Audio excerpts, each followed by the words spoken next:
Isa ang sugatan sa bangga ng dalawang truck sa bahagi ng Quirino Avenue sa Maynila. May unang balita live si Manny Vargas ng Super Radio DZWB. Manny!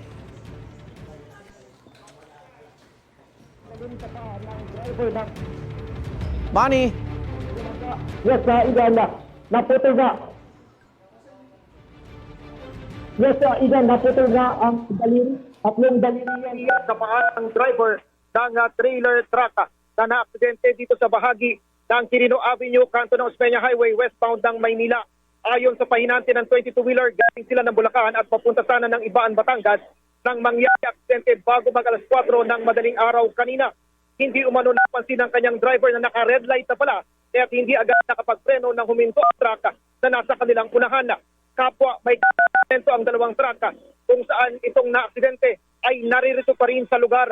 At batay sa pinakuling impormasyon ibinigay sa atin na matauhan ng MMDA, apektado na ang trapiko sa bahagi ng Lacson Avenue at ng Ramon Magsaysay Boulevard. Dulot nga ng napakabagal na usad ng sasakyan sa bahaging ito ng lungsod ng Maynila.